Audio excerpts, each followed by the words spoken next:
कटक सदर अंतर्गत नयाबजार पोतापोखरी ठारे पोतापोखरी श्री रामलीला प्रचार प्रसार समितिर सहयोग समर्पण परिवार पोतापोखरी स्थित नेताजी खेल पड़िया ठारे 9 दिन व्यापी राज्यस्तरीय लोककला और लोकनृत्य महोत्सव 2025 आयोजन करिसेंति। 22 एप्रिल मंगलवार ठारू 30 एप्रिल बुधवार पर्यंत प्रत्येक दिन संध्या 6 घटिकारु श्री रामलीला, लौड़ी नृत्य, घोड़ा नाच, कंढी नाच, संबलपुरी नृत्य, लोक संगीत आदि अनेक लोककला तथा लोकनृत्य एही मंचरे देखिबाकु मिलुछि।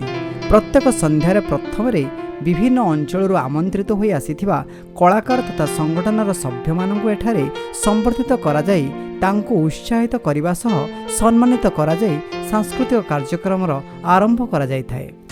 मु समीर कुमार पंडा, मा थानापति रामलीला प्रचार प्रसार समितिर संपादक। एठिके आसथिली आमर समर्पण परिवार जो लोककला नृत्य को से माने उज्जीवित कर रखा निजक समर्पण भाव में ए कार्य को त्वरान्वित करुचंती। समस्त अनुष्ठान को एठी 9 राति धरी निमंत्रण करी तांकड़ू लोक मान उद्देश्य श्रीराम चरित्र को चरितार्थ करने जो कार्यक्रम से करुचंती। लोक मान भितर जो श्रीराम चिंतनटा को संचार करने जो चिंतन से करिसेंती तांको अशेष अशेष धन्यवाद, शुभेच्छा, अभिनंदन।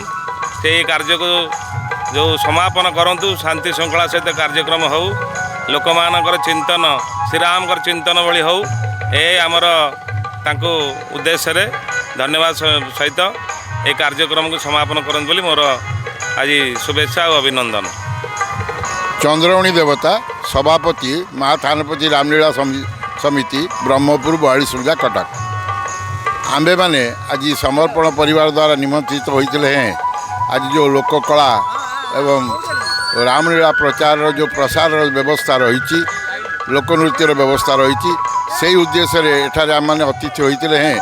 समग्र ओडिशा तथा कटक भाईचारा को आम यही अनुष्ठान रे आमर उपस्थित सहित सम्मान जणाइबा सहित रामकर भाव मर्यादा पुरुषोत्तम रामलीला एठारे समस्त अनुभव करंतु, उपलब्धि करंतु एवं रामकर भाव को समस्ते निज निज भितर अनुभव करने सहित यार प्रचार एवं प्रसार करने आम समस्त को अनुरोध करुचु।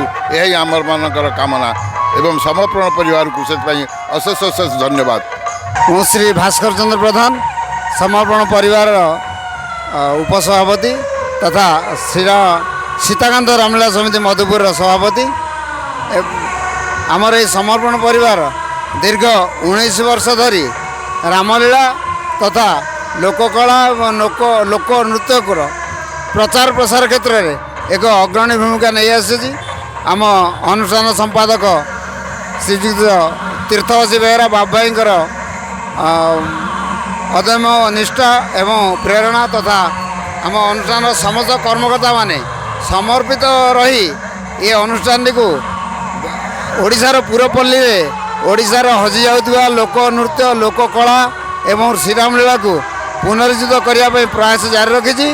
एवं वर्तमान अनुष्ठान ओडिशार पखापाखि 8टी जिले में यहीपरि कार्यक्रम करिआसुछि। आमर ये जो लोककला उत्सव महोत्सव 2025 आज द्वितीय रजनी। आज एठारे महाकाली रामलीला समिति परिवेशन कर तरणୀ सेनाबद्ध एवं आहरी 8 दिन धरी यही महोत्सव चालू रहिबो। समर्पण परिवार अभ्यर्थना कमिटीर संपादक रवींद्रनाथ नायक। समर्पण परिवार दीर्घ 18 वर्ष अक्लांत परिश्रम बाधा विघ्न सहयोग करी आम ऐतिह्य कला परंपरा संस्कृति केमती जनमानस उज्जीवित रहिबो से चेष्टा आम करि आसीचु। आम दीर्घ ये 3 वर्ष हम आम राज्यस्तरीय लोककला लोकनृत्य महोत्सव आयोजित करुचु पोतापोखरी श्रीरामलीला प्रचार समिति सहयोग में। आमर चेष्टा सारा भारतवर्ष सारा विश्व केमती रामकर जयध्वनि हम राममय हम से चेष्टा आम कर आसीचु। आजिकार जुगे हिंदू मान प्रति एक विपदर वातावरण सृष्टि होती। हिंदू कहले मात्र आमको गुड़ी कर हत्या करा जाउची, जाकि आपण मैंने देखिए आसंता काली जम्मू काश्मीर एक लोमहर्षणकारी हत्याकांड घटी जाइए। अति दुखदायक घटना। आमर चेष्टा आम कर जो संस्कृति आम जो परंपरा आमर जो निश्वास आम जहाँ परिचित आम ता केमिति युव मानस उज्जीवित रहिबो चेष्टा आम सर्वदा करिआसुचु। समर्पण परिवार संपादक तीर्थवासी बेहरा बाप भाई आमको जी हाथ धरी चली शिखई कथा कही शिखई सदा सर्वदा से चेष्टा कर निज व्यस्तमय जीवन कर्ममय जीवन छाड़ी बहुत समय से समर्पण परिवार को देइचंती। आम संस्कृति आम परंपरा केमती उज्जीवित रहिबो। रामलीला आपण मैंने देखुथिबे रामनवमी ठारू सारा कटक सारा ओडिशा रे रामलीला परिवेषण सर्वस्था करा जाउची।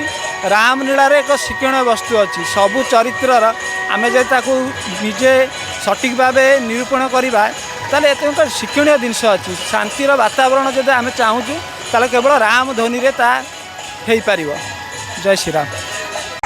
मनोरमा प्रधान समर्पण सदस्य लोककला लोकनृत्यर महोत्सव आम समर्पण परिवार गोटे परिवार से परिवार बंचाई रखा आम जारी रखीचु। जय श्रीराम। समर्पण परिवार संपादक तीर्थवासी बेहरा दीर्घ 18 वर्ष अतिक्रांत कलापर आम आमर एठी विगत किछि वर्ष हला आम राज्यस्तरीय लोककला लोकनृत्य महोत्सव अनुष्ठित करुचु। चलित वर्ष आमर एठी श्रीरामलीला पाइक आखड़ा लौड़ी नृत्य घोड़ा नाच ता सहित संकीर्तन ता सहित आपणकर झुमर नृत्य आपणकर झुमर नृत्य पर आम आमर जो कार्यक्रम गुड़ा अच्छी लोककला लोकनृत्य ताको परिवेषण करने को जाऊँ। प्रत्येक राति रे आमर एठी लीला परिवेषण सहित लोककला लोकनृत्य मध्य परिदर्शन आम प्रदर्शन करिथाउ। चलित वर्ष गोटे नूतन भाव में गोपीनाथ जीव किशोरी कला परिषद से माने ताकर कलाकार मानक नहीं विशेषकर से महिला माने माने आमर जो माने अविवाहित झील जो अच्छा से माने लीला परिवेषण करेंगे।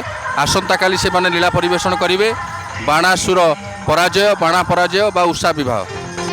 जनमानसर लुप्त होउथिबा आमर लोककला तथा लोकनृत्य आमर परंपरा को पुनरुद्धार करिवार उद्देश्य नहीं दीर्घ 19 वर्षर जो संघर्ष जो प्रयास निजक समर्पित भाव में समर्पण परिवार करिआसुछि ताहा निश्चिंत भाव में प्रशंसायोग्य।